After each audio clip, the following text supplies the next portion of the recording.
Hey everyone, welcome to Unique Ways with Thomas Gerard, an audio podcast. Got a really great guest on today. He's the founder and creative director of Stockholm-based design studio Bedow. The studio mainly works with branding, packaging, and book design, and for the last decade, their work has been widely acknowledged around the world through books, lectures, and exhibitions. Please join me in welcoming Perniclas Bedow. Welcome. Thank you. Are you ready for 20 questions? I'm ready. Great. Question one. Tell me a little bit more about yourself. What do you do? So I'm the founder and creative director of design studio Bedow in Stockholm, in Sweden. I started working in advertising in the late 90s, but I was dismissed some years later when the dot-com bubble burst. So in 2005, I decided to start my own design studio, which I still run. So we're actually turning 20 this year. And today we're 8 of us in the studio, one with the management role and 7 designers. Great. Sounds good.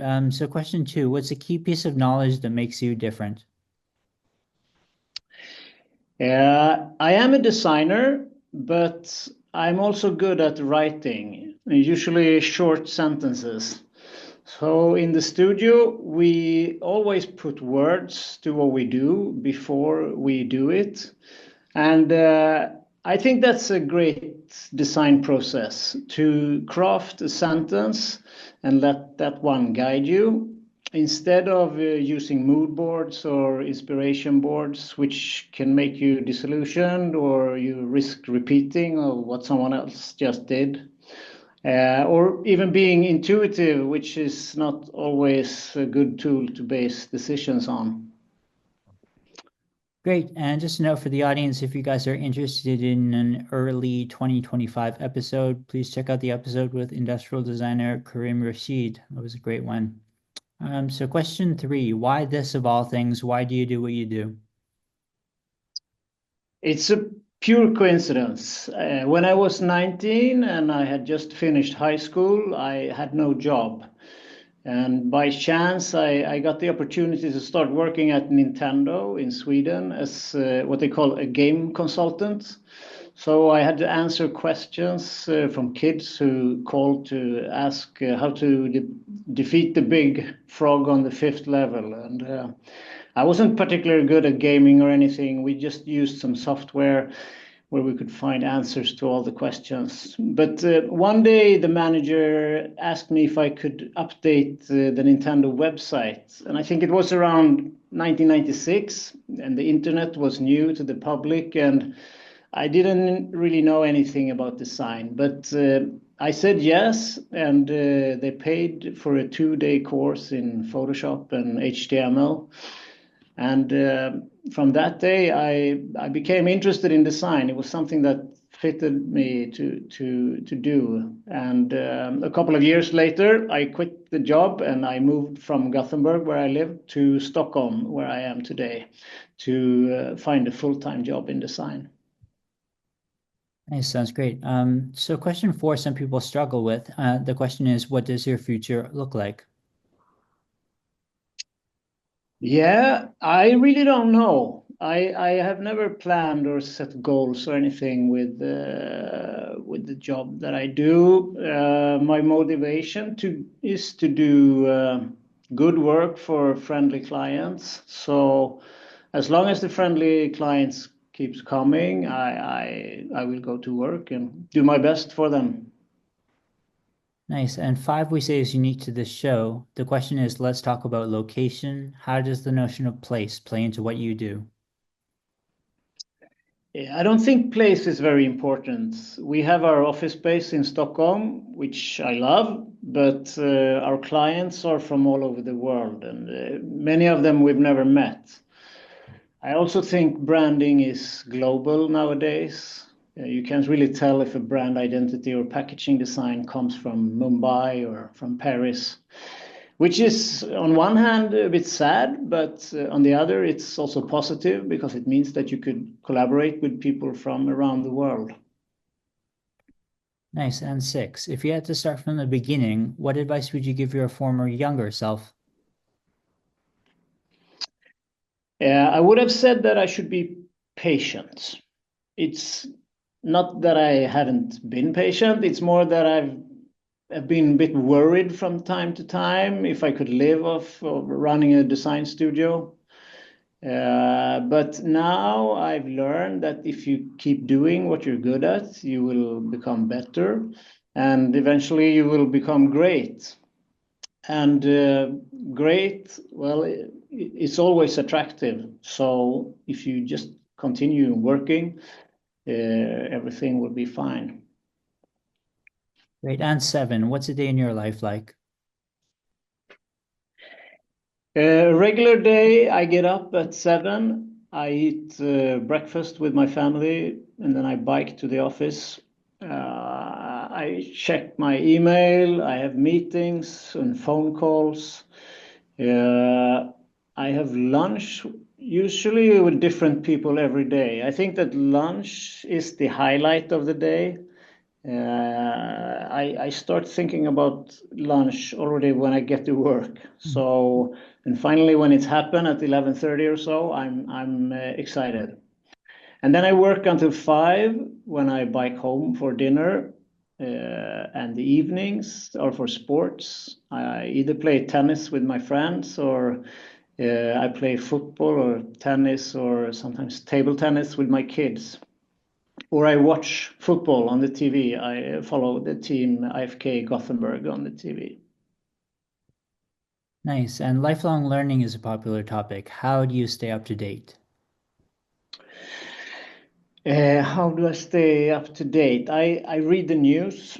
I have discussions with my friends, and I have smart colleagues who update me on things that matter. Nice. And nine is about tools. Do you use both digital and analog tools? Yes, definitely. We do a lot of analog work. In a project we're working on right now, we're using crayons. But I used to like technique or technical stuff more. I remember like 10 or 15 years ago when you got a new phone or computer. That was something really fun, but nowadays it's just a hassle. So the software that I use today is usually email and Slack for communication or Keynote for my presentations, and I use InDesign for invoicing, since most of the financial tools looks quite horrible. So I continue to do the invoices myself. Great. So halfway number 10, how do you deal with work-life balance? Good, I would say. I usually do my 7.5 hours of work during the workday, and then I'm pretty good at doing other stuff. But at the same time, I mean, running your own business is that you're always working. But I think it's okay. I think I enjoy working, and I would say that I'm pretty good at balancing it.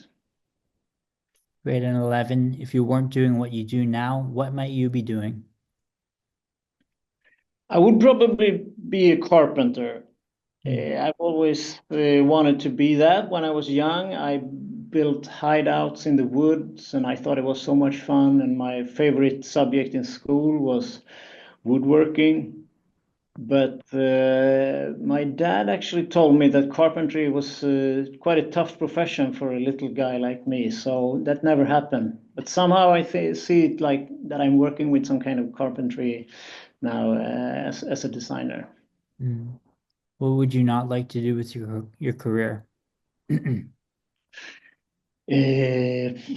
don't know. Most jobs seem interesting. Every time we get a new client in a field that we haven't worked in before, I'm surprised by how interested I become. Hmm. So I don't think there are any specific professions I wouldn't want to do, but it's rather unpleasant people I'd like to stay away from. How about a favorite word, quote, or sentence? I don't really have one, but the other day I read the letter that the audio engineer Steve Albini wrote to Nirvana in '92 when he approached them to produce their album, their In Utero album. Where there is a paragraph that where he writes, I like to leave room for accidents and chaos, making a seamless record where every note and syllable is in place and every drum beat is identical is no trick. Any idiot with the patience and the budget to allow such foolishness can do it. And I think it's a good paragraph. It's a good thought. It can easily be applied to the design industry. Hmm. How about a least favorite word, quote, or sentence? My least favorite quote is "Boys will be boys." It's a dumb quote. I think if we continue to live by that, the world would never be gender equal. You're choosing one word to describe yourself. What word is it? Uh, Eager, maybe, for better or worse. What keeps you up at night? Uh, Nothing really. I sleep tight. 17, what's a dream you're chasing?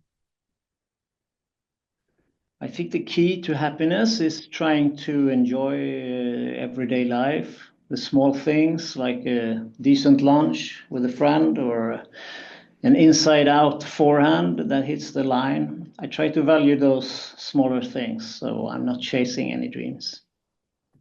Last few here. What inspires you?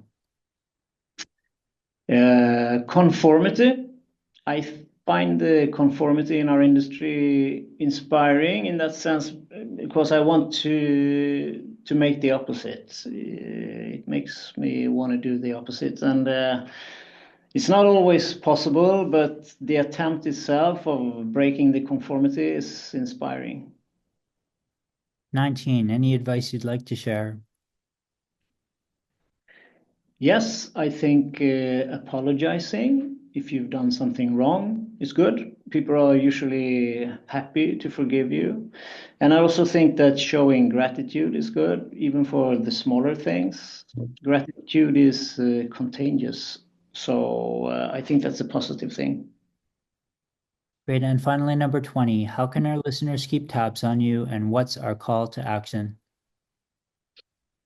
You could connect with me on LinkedIn, or you could follow our Instagram account, Bedow Design. Or if you're really interested and want to see more of the work we do, you could visit our website, bedow.com. Okay, awesome. So cool to connect Canada and Sweden in this way. Very, very excited to upload this one. So thank you so much for joining. Thank you, Thomas, for inviting me.